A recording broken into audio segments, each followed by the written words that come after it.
this module, you are learning how to create surveys using Dynamics 365 Customer Voice to gather feedback from customers.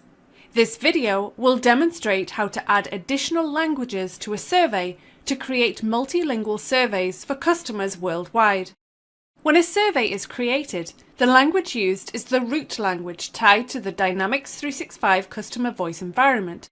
There is one language and no ability to switch to another language when the survey is viewed. Going back to the survey and clicking on the Customization menu, the Languages option can be selected. From here, the only language present is flagged as the default language. In this case, it is American English.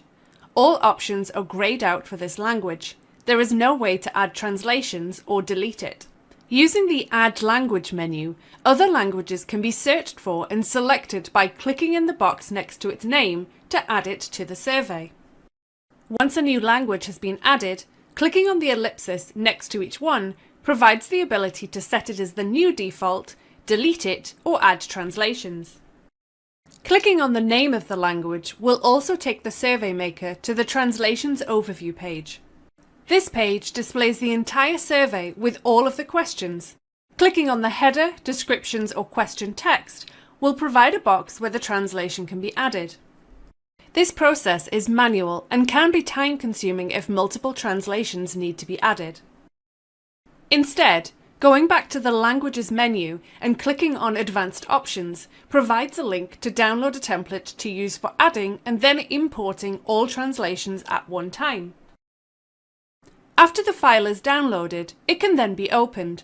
The file contains the root language of the survey with all of the questions filled out. An additional column for each language added to the survey is also in the template file.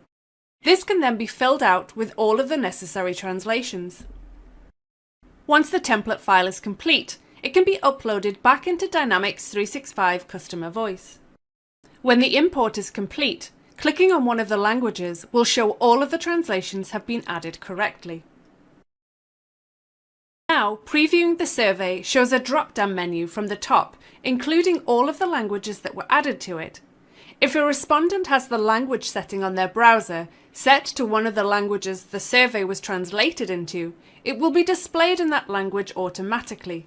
Otherwise, they can simply switch between the options using the control.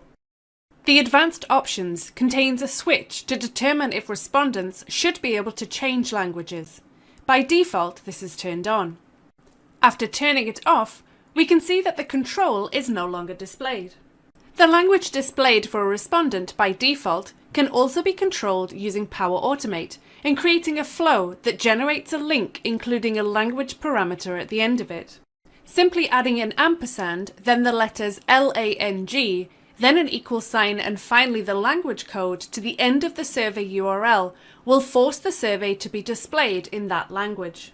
By using the approach of multilingual surveys and the various techniques to determine which language to display to a respondent, an organization can make sure its customers are reached worldwide when requesting feedback.